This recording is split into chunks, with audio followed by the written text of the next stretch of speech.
안녕하세요. 유니쌤의 자궁 리셋 한의사 김윤입니다. 갱년기 증상 때문에 이제 저를 찾아오시는 분들 보면은요, 사실 증상이 초기인 분들은 거의 없습니다. 대부분 보면 이것저것 막 다 먹어보고 안 돼서 오시다 보니까 증상이 굉장히 심하고요. 또 일상생활이 너무 힘들어요 라고 하시는 분들이 많습니다. 그래서 오늘은 갱년기 증상을 초기에 잡아야 되는 이유에 대해서 이야기를 해보려고 해요. 갱년기 증상은 사실 누구나 겪지만요, 빨리 겪고 넘어가는 게 좋습니다. 그러니까 다시 말하면 짧을수록 더 좋다라는 얘기죠. 왜냐하면 갱년기 증상에 오랫동안 노출이 되게 되면 또 다른 질병으로 진행될 수 있기 때문인데요. 자, 자세히 한번 알려드리도록 하겠습니다. 자, 첫 번째, 안면 홍조, 땀, 상열감. 자, 이런 증상을 방치하게 되면요, 심장질환, 뇌혈관 질환으로 이어질 수가 있습니다. 자, 이 증상은 사실 갱년기 증상의 가장 대표적이고 가장 흔한 증상이라고 할 수가 있는데요. 많이 놀라셨죠? 저희가 한의학적으로 볼 때는요, 좀 체질적으로 열이 좀 많은 체질이거나 사상 체질 중에서는 소양인 체질, 그러니까 좀 성격이 좀 급하고 하체가 좀 빈약한 체형에서 많이 발생을 하고요. 또 가슴에 좀 화가 많은 체질이거나 또 스트레스가 많았던 경우에 이런 증상들이 더 심하게 나타나는 경향이 있습니다. 자, 이 증상은요, 여성 호르몬의 감소로 인해서 체온 조절 능력이 떨어지면서 발생하는데요. 보통 폐경하기 1, 2년 전부터 시작이 돼서 한 3에서 5년까지 가기도 하고요. 또 길면은 10년 이상 지속이 되기도 합니다. 저희 환자분들도 저랑 좀 상담하면서 밖에 덥다고 이렇게 막 부채질 하시기도 하고요. 얼굴에 막 땀이 나다 보니까 화장도 잘 안 먹고 거울 보기도 싫어요, 이렇게 말씀하시는 분들도 계시죠. 네, 이렇게 미용상의 문제도 있지만요, 이 얼굴에 있는 모세의 혈관만 확장되는 것이 아니라 이 전신에 있는 혈관도 약해졌다라는 표현이라고 볼 수가 있겠습니다. 경동맥에 콜레스테롤 침전물이 더 많이 쌓여 있다는 말이고요. 또 심장병이나 뇌질환의 위험 신호 중에 하나라고 할 수가 있으니까요.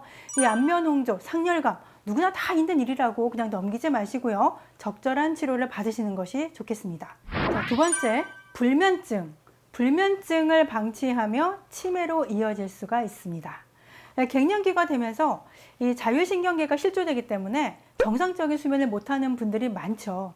저희 환자분들도 자도 잔 것 같지가 않아요. 또는 밤만 되면 정신이 말똥말똥해져가지고 잠을 못 들겠어요. 그리고 또 잠을 좀 잔 것 같다가도 다시 중간에 깨고, 자다 깨다를 계속 반복하다 보니까 낮에도 너무 피곤해요 라고 하세요.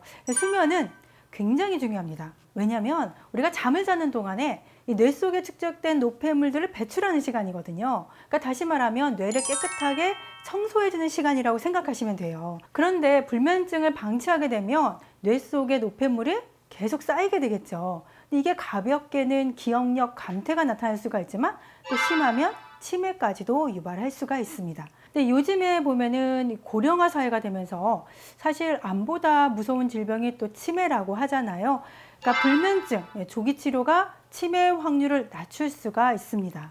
세 번째, 질염이나 질건조증을 방치하게 되면 또 성교통으로 이어질 수가 있습니다.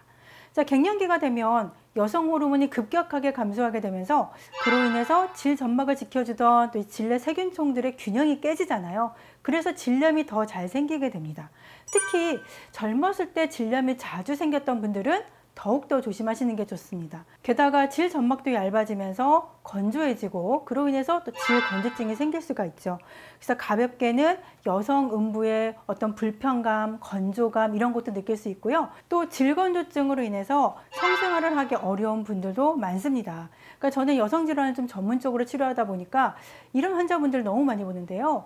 폐경 전부터 이런 증상으로 오시는 분들도 있고, 또 폐경하고 3에서 5년 정도 지나서 이런 증상이 생기기도 합니다. 근데 이런 고민들을 어디다가 말할 데도 없고 또 어디 가서 치료해야 될지도 몰라서 치료를 못 받으시는 분들이 많으세요. 그럴 때는 저한테 오시면 됩니다. 네, 하지만 이런 여성생식기 질병을 방치하게 되면 성교통이 유발되면서 사실 부부 생활까지 위협할 수가 있습니다. 부끄럽다고 너무 피하지만 마시고요, 조기에 치료하셔서 중년 그리고 노년에도 건강한 성생활 하시기를 바라겠습니다. 자, 네 번째, 부종을 방치하면 비만으로 이어질 수가 있습니다. 네, 갱년기가 되면서 신진대사 능력도 떨어지잖아요. 그래서 부종이 더 잘 생기게 되는데요. 부종이 자주 생기다 보면은 노폐물 배출이 잘 안 되잖아요. 그래서 비만이 되기 쉬워져요. 그래서 갱년기에 찌는 살은 또 늘면 늘었지 절대로 잘 안 빠지거든요. 우리가 흔히 나이살이라고도 하는데요. 특히 이제 복부 쪽으로 급격하게 살이 불어납니다. 저희 환자분 중에서도 평생 동안 이렇게 체중 관리를 했는데도 갱년기가 되면 한 2에서 3kg 정도가 찌시더라고요. 도대체 왜 그럴까요? 자, 그 이유는 여성 호르몬이 부족해지면서 지방 분해 능력이 떨어지기 때문입니다.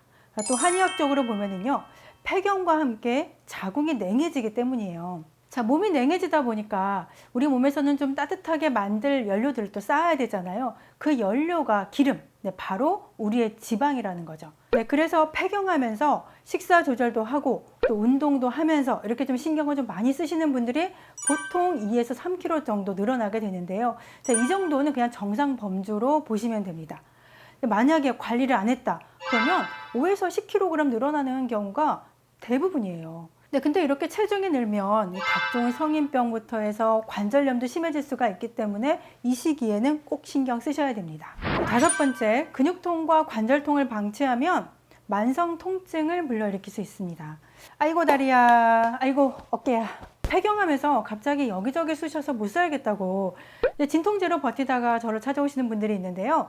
이때 여성 호르몬이 줄어들면서 몸 전체의 근육도 굳고 관절도 뻣뻣해지면서 우리 온몸에 통증이 생기게 되죠. 특히 좀 마른 체형일수록 또 몸이 찬 냉체질일수록 또 산후조리 못한 경우도 많으시죠. 그리고 마지막으로 육체 노동을 좀 많이 한 경우일수록 갱년기 통증 질환을 조심하셔야 됩니다. 여러분들이 많이 하시는 걷기 그리고 거기다가 근력 운동 자 꾸준하게 하셔야 됩니다. 네, 갱년기 증상 누구나 겪는 증상이라고 치료를 좀 망설이셨나요?